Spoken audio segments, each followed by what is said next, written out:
Lift سے آنے والوں اور سیڑھیوں پر چڑھنے والوں میں فرق ہوگا؟ جی بالکل ہوگا، ظاہر ہے وہ قدم قدم آتے ہیں، وہ بجلی سے آتے ہیں. یعنی ایک ہوتی ہے نا مارکنگ اور ایک ہوتی ہے نیگیٹو مارکنگ. تو نیگیٹو مارکنگ جو ہوتی ہے وہ بہت خطرناک ہوتی ہے. تو یوں محسوس ہوتا ہے کہ جیسے آخرت میں اس قسم کی مارکنگ ہونے والی ہے.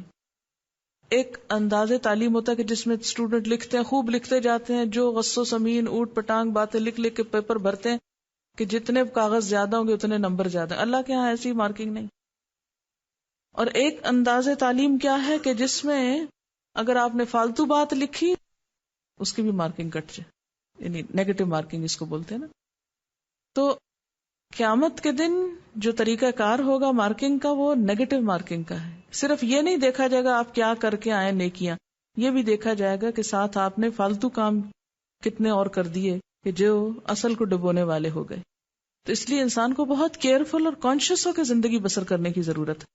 ہمارے عمل میں بڑی کنٹینویشن ہے، وہ تو ایک سلسلہ چل پڑتا ہے. جو بھیج دیا وہ بھی بھیج کے فارغ نہیں ہوئے، وہ پیچھے بھی رہ گیا، وہ بھی جمع ہونا شروع ہو گیا. یعنی ہر کام کے دو رخ ہیں، ایک تو یہ فزیکل رخ اس کا جو اوپر چلا گیا، اور دوسرا اس کا روحانی رخ جو پیچھے اس کے اثرات رہ گئے. جس طرح روح اور جسم کا تعلق ہوتا ہے نا، ایسے عمل اور آثار کا تعلق ہے. یہ بالکل یوں ہے جیسے آپ چلتے ہیں تو چلنے میں قدم آپ اٹھا کے لے جاتے ہیں، لیکن پیچھے جو پرنٹ لگ جاتے ہیں انہی پرنٹس کو آثار کہتے ہیں.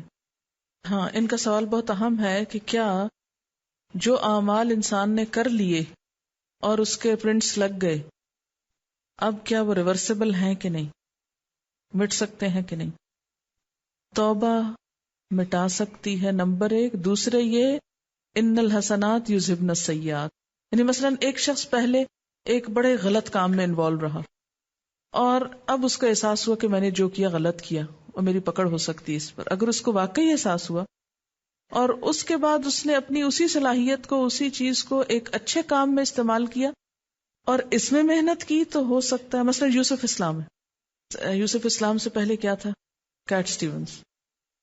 اس وقت وہ ایک پاپ سنگر تھا اور دنیا بھر میں اس کے جو اثرات تھے وہ بہت بہت پھیلے. جب اسلام لایا تو اس کو اس بات کی بہت پریشانی ہوئی کہ وہ جو میں کر چکا ہوں وہ تو ابھی تک چل رہا ہے، اس کا کیا بنے گا. تو پھر اس کو یہی بتایا گیا کہ اب اسی صلاحیت کو استعمال کرو اسلام کے لیے، اور اگر اتنی ہی محنت کی اور کوشش کی اور ایک اچھائی کو پھیلایا تو ہو سکتا ہے کہ وہ پچھلے سب کو مٹا دے. ان الحسنات یذہبن السیئات. بالکل ایسے جیسے آپ کسی پانی کے مجموعے میں یا دریا میں ایک پتھر پھینکتے ہیں، پہلے تو سپلیش ہوتا ہے، پھر وہ سپلیش ختم ہو جاتا ہے، لیکن اس کا جو ریپل یا وہ جو لہریں ہیں وہ دور تک سارے اس کو ہلا دیتی ہیں، دور تک ان کے نشان جاتے ہیں. ہر ایکشن کا ایک ری ایکشن ہے، اور جو ری ایکشن ہے وہ چین ری ایکشن ہے یہاں، کہ جب ایک ایکشن آپ نے کیا تو پھر وہ صرف میئر ایک ایکشن نہیں رہا، بلکہ اس کا ری ایکشن شروع ہو گیا اور وہ چین بن گیا اور دور دور تک پھیلتا چلا گیا اور کتنے میں ملٹی پلائی ہو گیا. زیادہ خطرناک بات یہ، ایک عمل انسان کا ایک ہوتا ہے اپنے لیے، لیکن جب وہ ری ایکشن ہوتا ہے تو ملٹی پلائی ہو جاتا ہے. اس لیے آثار زیادہ خطرناک چیز ہے. بالکل جی، اوریجنل تصویر ایک ہوتی ہے، لیکن اس کا اگر آپ نیگیٹو بنا لیں تو اس کو آپ 100 کاپیز بنا لیں. سائنس کا ایک اصول ہے کہ میٹر جو ہے وہ ختم نہیں ہوتا، اس میں کنورشن تو ہوتی ہے، ایک سے دوسرے میں وہ بدل جاتا ہے، لیکن ڈسٹرائے نہیں کر سکتے آپ اس کو. مثلا آپ بولتے ہیں، آپ کی سوچ آواز میں ڈھل گئی، آواز جو ہے لہروں میں ڈھل گئی، لہریں جو ہیں وہ پرنٹس بن گئے فضا کے اوپر، لیکن فارم بدلی، اصل نہیں گئی. لہذا پروڈیوس کرنے سے پہلے سوچ لیجئے کہ کیا لا رہے ہیں. ایسا ہوتا ہے نا چین ری ایکشن بعض اوقات ہو رہا ہوتا ہے تو کوئی ڈیٹرنٹ ایسے ہوتے ہیں کہ جو اس ری ایکشن کو کنٹرول بھی کر لیتے ہیں. تو معاشرے کے اندر جو پہلے کے آثار آ رہے ہیں اچھے ہیں اور اس اچھائی میں آپ شریک ہو جاتے ہیں تو اس کو مزید وسعت کا سبب بن جاتے ہیں، ورنہ یہ کہ اس کو آپ ختم کر دیتے ہیں. یہاں سورۃ یاسین میں کیوں کہا گیا لِتُنذِرَ قَوْمًا مَا أُنذِرَ آبَاؤُهُمْ فَهُمْ غَافِلُونَ، کہ وہ آبا و اجداد کی غفلت نے چین توڑ دیا تھا بیچ میں، اب تم کیا کرو اس کو پھر سے اصل سے جوڑ کے آگے لے چلو. اسکن اسپیچ تھیوری یہ بھی آج کل بہت پاپولر ہے. سائنٹسٹ یہ کہتے ہیں کہ انسان کی گفتگو کے سب سے زیادہ بہترین ریکارڈرز خود اس کی اپنی اسکن میں موجود ہیں. یعنی انسان کی اپنی آواز سب سے زیادہ اس کی اپنی ہی اسکن میں جذب ہوتی ہے. اسکن بہترین ایبزاربنٹ ہے آوازوں کے لیے. اور یہ بات کافی حقیقت ہے کہ قیامت کے دن بھی کھالیں بولیں گی نا. پھر خوف، غم، غصہ، خوشی، بیماری، ہر چیز کا اثر کس پہ ہوتا ہے؟ اسکن پر. کہتے ہیں کہ آواز بھی جذب کرتی ہے اسکن. اب ایسے آلات کی تیاری کی جا رہی ہے کہ جس سے اسکن کو بلوایا جا سکے، یعنی اس سے ریپروڈیوس کی جائے آواز وہ جو آپ کی وہاں جا چکی اندر. جیسے کسی کیسٹ پلیئر کے اندر آپ ریکارڈ کرا دیتے ہیں، ایک بٹن سے کیا ہوتا ہے، ریکارڈنگ ہوتی ہے. دو ساتھ ساتھ ہی ہوتے ہیں نا سرخ سفید، دونوں دبائیں تو ریکارڈنگ ہو گئی، ایک چلائیں تو کیا ہوا، ریورس کر کے پلے ہو گئی. تو اب وہ کہتے ہیں کہ ریکارڈنگ تو ہوئی بھی ہے یہاں ساری اندر. وہ آلہ ڈھونڈ رہے ہیں یا وہ چیز ایجاد کر رہے ہیں. جیسے پہلے گراموفون، اس کے اوپر وہ ایک سوئی چلتی تھی اور وہ گھومتا جاتا تھا اور سب آواز جو ہے آپ دوبارہ سن سکتے ہیں گراموفون. اسی طرح اب سوئی تو انسان کے جسم کے اندر ایسی نہیں لگ کے بلوا سکتی کہ مادی چیزوں اور اسکن میں فرق ہے. لیکن بہرحال کوششیں جاری ہیں کہ کس وقت. کہتے ہیں کہ ایسا آلہ تو ایجاد ہو گیا کہ جو مجرم کے ساتھ لگا دیا جائے تو جب وہ جھوٹ بولتا ہے تو فوراً پتہ چل جاتا ہے، یعنی اس کی حرکت مختلف ہوتی ہے، سچ بولنے میں مختلف ہوتی ہے. تو جھوٹ سے جسم کے اندر جو ایک خوف پیدا ہوتا ہے، اس خوف کو ECG کی طرح پرنٹ لے آتا ہے اس کا. کیا بچوں کے غلط کام ماں باپ کی سزا کا باعث بنیں گے اگر ماں باپ نیک بھی ہوں گے؟ اس میں یہ کہ اگر ماں باپ نے غفلت برتی اور ان کو سکھایا کچھ نہیں، بتایا کچھ نہیں، ان کی تربیت نہیں کی، پھر تو ہوں گے. اور اگر سکھانے بتانے کے باوجود انہوں نے کچھ نہیں کیا، یا وہ بتا رہے ہیں اور وہ سنتے ہی نہیں ہیں، تو پھر اس میں ماں باپ بری ذمہ ہے. اب یہ ڈپینڈ کرتا ہے، اصل حساب تو اللہ ہی کرے گا کہ کس کا کہاں کیا قصور ہے. ہم خود تو کچھ فیصلہ نہیں کر سکتے، لیکن اگر پچھلی زندگی میں کچھ غفلت ہو گئی ہے تو توبہ کر لیں. بالکل ایسے نا کہ جیسے ایک پودا ہوتا ہے، ایک اس کے اوپر کا حصہ ہوتا ہے قدم اور دوسرے اس کے روٹس ہوتے ہیں جو نیچے چلے جاتے ہیں. اور جب تک روٹس باقی رہتے ہیں وہ کیا ہوتا ہے، پودا کاٹ بھی دیا جائے پھر نکل آتے ہیں.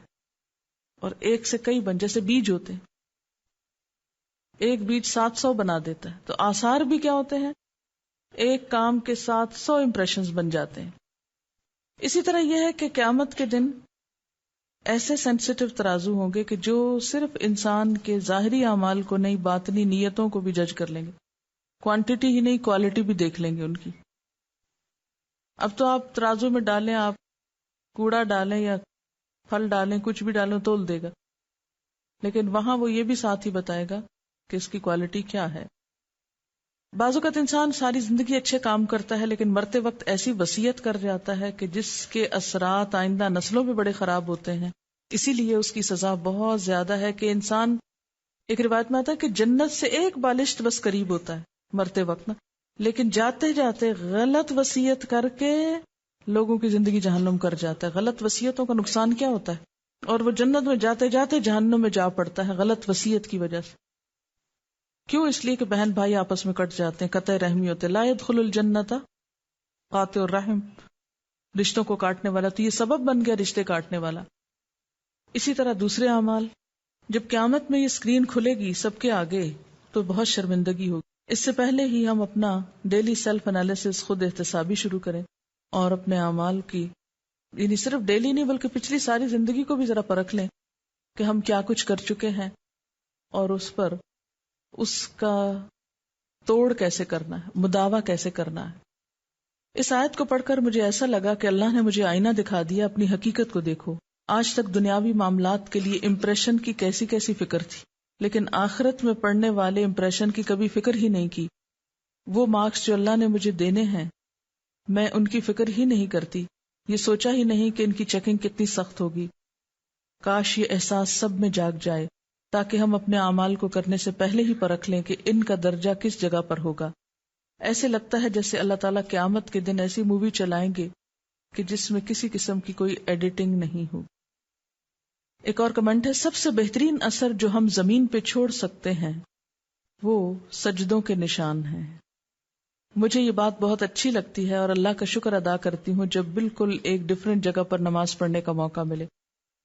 مثلاً ہائیکنگ پہ گئے تو جہاں جہاں نماز کا وقت آیا وہاں نماز پڑھی اور آثار سجدوں کی شکل میں، پیشانیوں کے نشان کی شکل میں چھوڑتے گئے. اور وہ مٹی پہ نظر بھی تو آتے ہیں نا. کہتے ہیں میری مٹی پہ نظر آج مغرب نے رکھی ہے، کہتے ہیں کہ اس میں کینسر کی دوا ہے. کہہ دو جس مٹی پہ سجدوں کے نشان ہوں، میرے رب کے فضل سے ہر مرض کی شفا ہے. آثارہم کو ہم اس طرح بھی دیکھ سکتے ہیں جس طرح گیلی مٹی پہ کوئی چلے تو مٹی جب خشک ہو جائے تو قدموں کے نشان باقی رہتے. یہ آرٹ میں ایک ورک ہوتا ہے جو امپریشنزم. یہ جتنے بھی آرٹسٹ مائنڈڈ لوگ ہیں جو آرٹ سے کوئی بھی تعلق رکھتے ہیں، تصویریں بناتے ہیں، اسکیچنگ کرتے ہیں، امپریشنز بناتے ہیں، بلاک پرنٹنگ کرتے ہیں، یہ سب میں یہی فلسفہ کارآمد ہے. کہتے ہیں کہ جس طرح ہم پانی کا گلاس پیتے ہیں تو وہ بظاہر گلاس ختم ہوتا نظر آتا ہے لیکن وہ ختم نہیں ہوتا، بلکہ وہ کسی دوسری جگہ پہنچ کر کوئی اور کام شروع کر دیتا ہے. جسم میں توانائی اور راحت محسوس ہوتی ہے اور اس طرح انسان کے کام کی انرجی بڑھتی ہے. تو اسی طرح اگر انسان اچھے کام کرتا ہے تو ختم نہیں ہوتے بلکہ وہ کسی اور شکل میں ڈھل کے وہاں کوئی اور طریقہ کر رہے ہوتے ہیں. ایک اور سوال ہے ذرا ڈفرینٹ طرح کا کہ اگر ہمارے کسی نیک عمل سے مثلاً سر پہ دوپٹہ دیکھ کے ہی چڑھ جائے تو اس کا کیا کریں؟ یعنی یہ بھی تو اچھا امپریشن نہیں پڑا نا دین کا.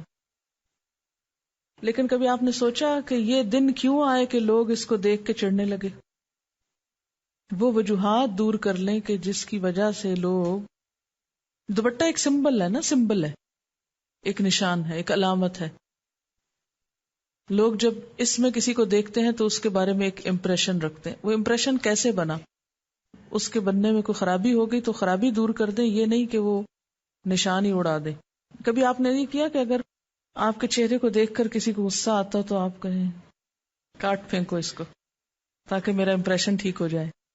تو دین کے احکام بھی کاٹ پھینکنے سے امپریشن نہیں ٹھیک ہوتا، اصلاح کی ضرورت. اللہ تعالیٰ کو اپنے خلیل ابراہیم علیہ السلام کے قدموں کے نشان اتنے اچھے لگے کہ رہتی دنیا تک کے لیے پریزرو کر دیا. بالکل. کبھی آپ نے دیکھا ہوگا کہ وضو کی حالت میں جب تک آپ ہوتے ہیں تو آپ کی فیلنگ ٹوٹلی ڈفرنٹ ہوتی ہے نا، اور عام حالات میں اور ہوتی. تو ایک آپ کے عمل کا خود آپ کی ذات پر بھی تو امپریشن پڑ گیا نا. آپ دیکھیں کہ جیسے بحیثیت قوم ہم نے اپنی ہسٹری بھلا دی. آپ بچوں سے پوچھئے پاک سٹڈیز ان کو کیسا سبجیکٹ لگتا ہے؟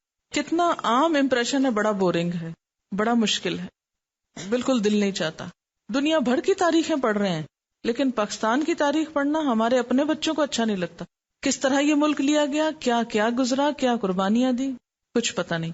اور آئندہ کیا ہونا چاہیے اس ملک کے لیے، کچھ پتہ نہیں. ہر شخص اپنے لیے جی رہا ہے. بحیثیت قوم کیسے ترقی ہوگی؟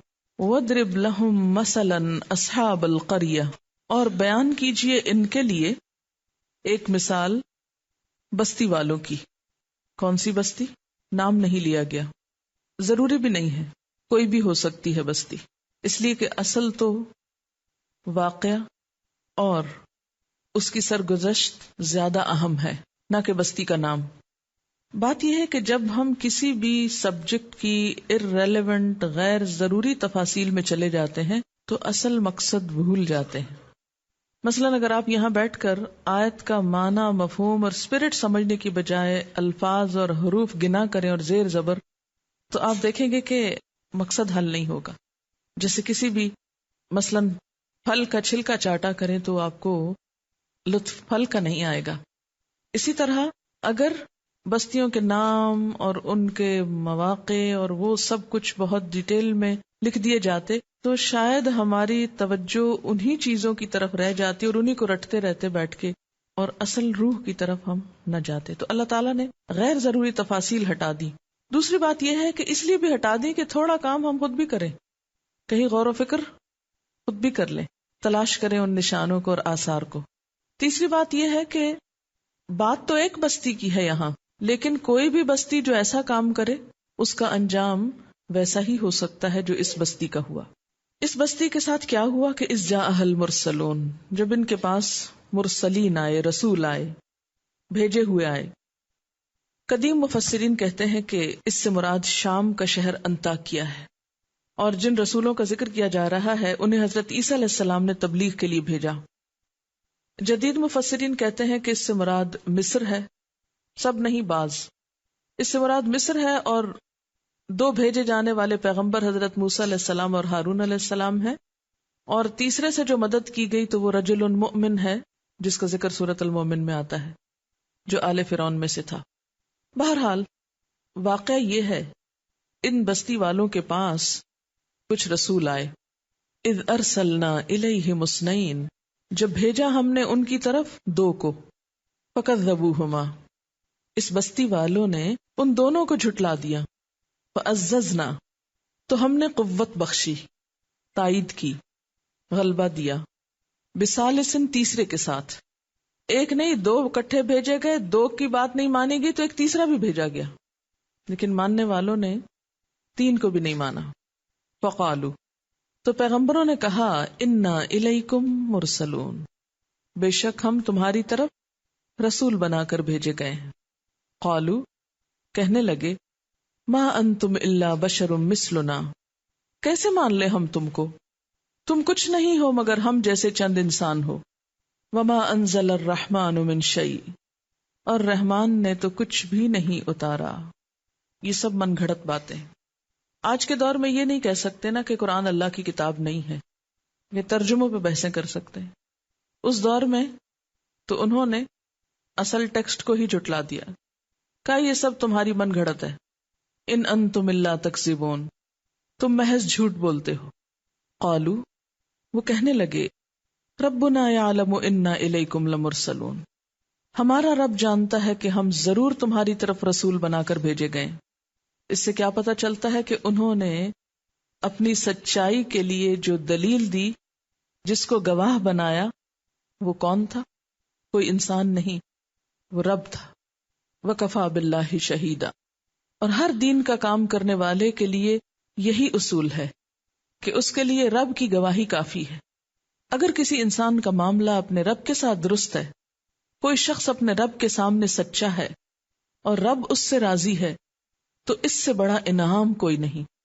اور اگر کسی انسان کو دنیا بھر میں زبردست شہرت اور پاپولیرٹی اور مقبولیت اور عزت اور انعامات اور ایوارڈز مل جاتے ہیں، لیکن اللہ کی نظر میں اس کی کوئی وقت نہیں، تو یہ اس کی خوش قسمتی نہیں، بدقسمتی کی علامت ہے۔ کیونکہ جب دنیا سے بہت تعریف ملنے لگتی ہے تو انسان کا دماغ اتنا ہی خراب ہوتا ہے اور اپنی غلطیاں اتنی ہی کم نظر آنے لگتی، توبہ کا موقع بھی اور کم ہو جاتا ہے۔ قالوا ربنا یعلم انا الیکم لمرسلون، ان کے جھٹلانے پر پیغمبروں نے کیا کہا؟ ہمارا رب جانتا ہے، اگر تم نہیں مانتے تو ہم تم کو کیسے منوائیں؟ ہمارے پیغمبر ہونے پہ رب کی گواہی کافی ہے۔ وما علینا الا البلاغ المبین، اور ہم پر صاف صاف پیغام پہنچا دینے کے سوا کوئی ذمہ داری نہیں۔ ہم زبردستی کسی کو منوانے نہیں آئے، اس دین کے پیغام کو کسی پہ مسلط کرنے کے لیے نہیں آئے، امپوز کرنے کے لیے نہیں آئے، ہم میسج کنوے کرنے کے لیے آئے ہیں۔ جو مانتا ہے مانے، جو نہیں مانتا نہ مانے۔ وما علینا الا البلاغ المبین، اور یہی ہم میں سے ہر ایک کو اپنے لیے سمجھ لینا چاہیے کہ ہم پیغام پہنچانے والے ہیں، چاہے اپنی زبان سے، چاہے کسی کی کیسٹ سے، چاہے کسی کتاب سے، چاہے کسی اور ذریعے سے۔ ہمارا کام ہے بات آگے پہنچاتے جانا۔ لوگوں کا جواب کیا ہے، ری ایکشن کیا ہے، کوئی مانتا ہے مانے، نہیں مانتا نہ مانے۔ نہ کسی کی ہدایت کی ذمہ داری ہم پر ہے اور نہ کسی کے بھٹکنے کی ذمہ داری ہم پر ہے۔ لوگوں کے اعمال کی جواب دہی ہم سے نہیں کی جائے گی، لوگوں کی گمراہی کا سبب ہم سے نہیں پوچھا جائے گا، اگر ہم پیغام پہنچانے کی ذمہ داری پوری کر رہے ہوں۔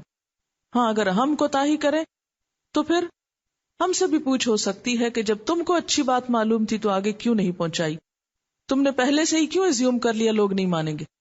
جب تک تجربہ نہ کر لیں اس وقت تک کبھی بھی اس گمان پر اعتماد نہ کریں کہ نہیں، میں اس لیے نہیں بتا رہی کسی کو کہ لوگوں نے ماننا کوئی نہیں۔ یہ نہیں ہونا چاہیے.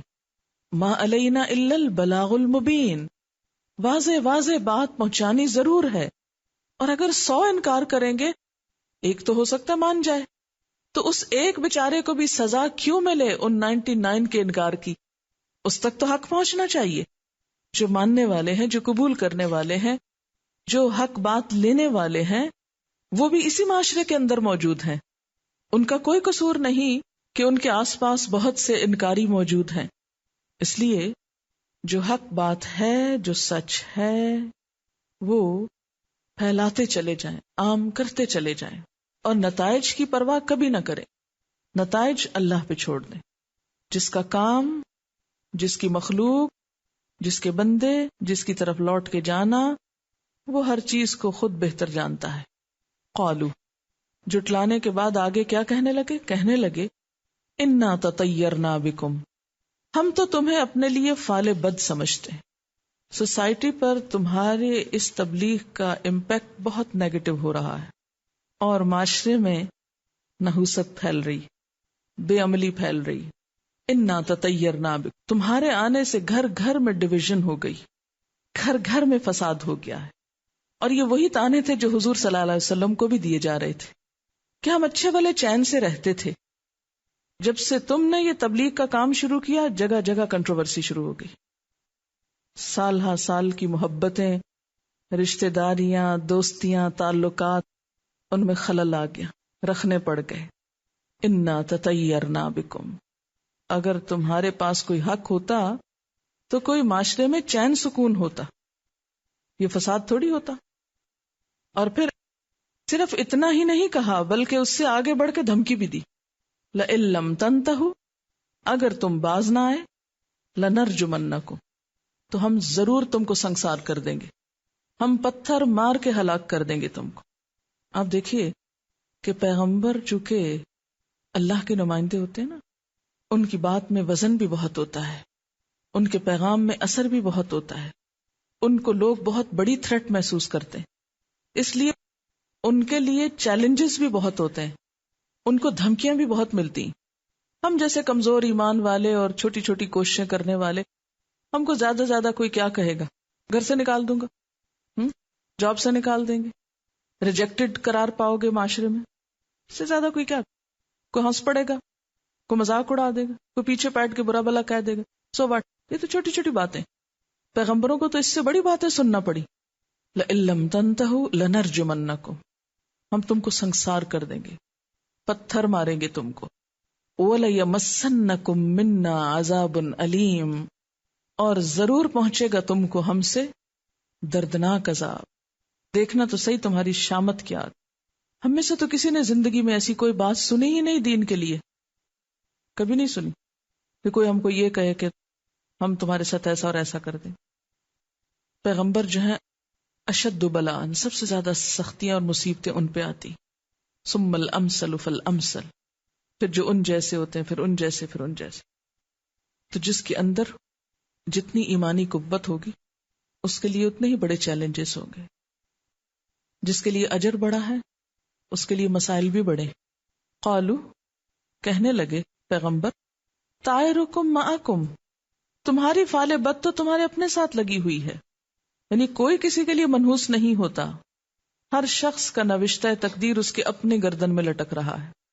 قرآن پاک کی ایک آیت میں آتا ہے وَكُلَّ إِنسَانٍ أَلْزَمْنَاهُ طَائِرَهُ فِي عُنُقِهِ، کوئی کسی کے لیے منحوس نہیں، ہر شخص کی خوش قسمتی یا بد قسمتی اس کے اپنے گلے میں لٹک رہی ہے. ہر ایک کا اپنا عمل ہے جو اس کو خوش قسمت یا بد قسمت بنا رہا ہے. اَإِن ذُكِّرْتُمْ، یہ باتیں، یہ الزام تم اس لیے دے رہے ہو کہ تم کو نصیحت کی گئی؟ اگر تم کو کچھ کہا نہ جاتا تو تم بھلا یہ کیوں کہتے؟ تم اتنی تلخ باتیں، اتنی تکلیف دہ چیزیں، ایسے جملے اس لیے بول رہے ہو کہ تمہیں نصیحت کی گئی ہے جس کی چوٹ تم اپنی انا پہ محسوس کرتے ہو، اور بپھر کر ایسی باتیں کر رہے ہو. ایک ریاکشن کے طور پر یہ سب کچھ ہو رہا ہے. اَإِن ذُكِّرْتُمْ، اور پھر ایک اور طرح بھی اس کا مفہوم لیا جا سکتا ہے کہ ہم تو تمہاری خیر خواہی کر رہے ہیں نصیحت کر کے، اور اس کے جواب میں تم ایسی باتیں کر رہے ہو. اَإِن ذُكِّرْتُمْ، کیا اس لیے سب کچھ ہے کہ تمہیں نصیحت کی گئی؟ تمہاری خیرخواہی کی گئی، خیرخواہی کا جواب ایسے ہی ملنا چاہیے تھا، کیونکہ داعی، دین کی طرف بلانے والا، دراصل لوگوں کا خیرخواہ ہوتا ہے، لیکن لوگوں کو اس کی خیرخواہی نظر نہیں آتی. وہ اس کو اپنا بدخواہ سمجھتے ہیں، اس کو اپنے لیے منحوس سمجھتے ہیں. کیوں؟ کیونکہ وہ ان کے وقتی عارضی فائدوں اور مفادات کے خلاف بات کرتا ہے. مثلاً ایک پیغمبر آ کے اگر جھوٹ، فریب، دھوکے بازی، فراڈ کے خلاف بات کرتا ہے تو ظاہر ہے کہ لوگوں کو تکلیف تو ہوگی اس پر، کیونکہ اس سے ان کے مفادات پہ زد پڑتی. اس کی تعلیمات کو دیکھتے ہوئے انہیں اپنے اندر کی غلطیاں نظر آنے لگتی. جب روشنی ہوتی ہے نا تو انسان کو اچھے برے کا فرق پتہ لگنے لگتا ہے، اور جب یہ نظر آتا ہے کہ یہ برا حصہ تو زیادہ ہمارے اپنے اندر ہے، تو کچھ لوگ جن کے اندر عاجزی ہوتی ہے وہ تو فوراً اپنی برائیوں کو دور کرنے میں لگ جاتے ہیں اور اس پیغام کو اپنی بھلائی کا پیغام سمجھتے ہیں. لیکن وہ لوگ جو ان برائیوں کو سینے سے لگائے ہوئے اور اس کو برا ہی نہ سمجھیں اور اس میں اپنے فائدے سمجھیں، وہ ایسی نصیحت کو تھریٹ سمجھتے ہیں، اپنی خواہش نفس کے خلاف سمجھتے ہیں اور اس سے چھٹکارا چاہتے ہیں. پھر وہ جوابی حملہ اس طرح کا کرتے ہیں کہ بولنے والے، بتانے والے کو ایسا بدنام کرو کہ وہ اس قابل نہ رہے کہ تم کو کوئی نصیحت کر سکے. یعنی ہم نہیں بدلیں گے، جو بدلنے کا پیغام لے کر آیا ہے اس کو چپ کرا دو، اس کو بدنام کر دو. دو طرح کے رویے ہوتے ہیں نا. یہ تو بالکل ایسا ہی ہے نا کہ جیسے مثال کے طور پر آپ آئینے کے سامنے کھڑے ہوں اور آپ کو نظر آئے اپنے چہرے کے داغ، تو دو رویے ہو سکتے ہیں. ایک کیا کہ آپ فوراً اپنا منہ دھوئیں، اس کا علاج کریں اور کسی نصیحت کرنے والے کی نصیحت قبول کر لیں. اور دوسرا کیا کہ اٹھائیں پتھر اور توڑ دیں آئینے کو. لنرجمنکم، خبردار جو تم نے بتایا ہم کو کہ ہمارے منہ پہ یہ داغ ہے. ایسا شخص اپنے آپ کو تو دھوکہ دے سکتا ہے شیشہ توڑ کے، لیکن ان داغوں کے برے انجام سے بچ نہیں سکتا. خود کو دھوکہ دینا اور اپنی غلطی کو نہ دیکھنا اور دکھانے والے کو بدنام کرنا، یہ ہر دور میں ہوتا رہا ہے. اس لیے بتانے والوں کو کبھی بھی کمزور نہیں پڑنا چاہیے، پریشان نہیں ہونا چاہیے، بس اپنا کام کرتے جانا چاہیے. بل انتم قوم مسرفون، اصل بات یہ ہے کہ تم حد سے گزرے ہوئے لوگ ہو، حد سے گزرے ہوئے، کسی حد پہ نہ ٹھہرنے والے، یعنی چھوٹی سی بات پر بہت بڑا ری ایکشن ظاہر کرنے والے. مسرف ہوتا نا، اسراف سے ہے. وجاء من اقصى المدینہ، اور آ گیا شہر کے دور دراز حصے سے، وہ پرلے کونے سے، رجل، ایک شخص، یسعی، دوڑتا ہوا. جب یہ مارکا گرم تھا اور اتنی کشمکش اور ٹینشن چل رہی تھی کہ اتنے میں دور سے ایک شخص آ گیا بھاگتا بھاگتا. کالا، کہنے لگا، یا قومی، اے میری قوم، یعنی اسی قوم کا ایک شخص تھا وہ. یا قوم، اے میری قوم، اتبعوا المرسلین، رسولوں کی پیروی کرو، رسولوں کی بات مان لو. اتبعوا، پیروی کرو، من لا یسألکم اجرا، جو تم سے کوئی اجر نہیں مانگ رہے، تم سے کسی صلے کی توقع نہیں رکھتے، تم سے کوئی فائدہ نہیں اٹھانا چاہتے. وہم مہتدون، اور وہ ہدایت یافتہ بھی ہیں، بے غرض بھی ہیں، ہدایت یافتہ بھی ہیں، حق کو جانتے بھی ہیں، پہچانتے بھی ہیں، اور خود ان کی اپنی عملی زندگی بھی اس کے مطابق ہے. اب آپ نے دیکھا کہ پوری بستی انکار کر رہی، شدید قسم کی ٹینشن ہے، بڑی بڑی دھمکیاں دی جا رہی، سخت بدنامی کی جا رہی، لیکن اتنے میں ایک شخص اٹھ کے آ جاتا ہے، ایمان لے آتا ہے. کیا یہ ایک پوری بستی پہ بھاری نہیں؟ کیا اس ایک تک بھی جو حق سننا چاہتا تھا، حق کا پیغام نہیں پہنچنا چاہیے تھا، صرف اس لیے کہ باقی لوگ دھمکیاں دیتے ہیں ہم کو؟ اب اپنے آپ کو یہاں رکھ کے دیکھیے. مثلاً آپ کچھ لوگوں کو اچھی بات بتانا چاہتے ہیں، سب آپ کے پیچھے ہاتھ دوڑ کے پڑ جاتے ہیں، کسی پارٹی میں، کسی مجلس میں، کسی خاندانی گیٹ ٹوگیدر میں، کہیں پر بھی آپ غمزدہ ہو جاتے ہیں، دل چھوٹا کر کے بیٹھ جاتے ہیں اور پریشان ہوتے ہیں. بہت سے لوگ دل سے مان رہے ہوتے ہیں، زبان سے اقرار کی جرت نہیں پاتے، وہ آپ کا ساتھ نہیں دیتے، اس لیے کہ وہ دیکھ رہے ہیں کہ یہ سارے مخالف ہیں، اگر میں نے ان کا ساتھ دیا تو میری بھی ساتھ سختی آئے گی، یہ چپ ہی بہتر ہے. دل میں تو مان ہی رہے نا حق کو. لیکن کوئی ایک آدھ ایسا بھی نکل آئے گا کہ جو مانے گا، علل اعلان مانے گا، اور خطرے میں خود کو ڈال کر مانے گا، اور وہ ماننے کے دلائل بھی رکھے گا اور پیش بھی کرے گا. سبحانک اللہم و بحمدک نشہد ان لا الہ الا انت نستغفرک و نتوب الیک. والسلام علیکم ورحمۃ اللہ وبرکاتہ.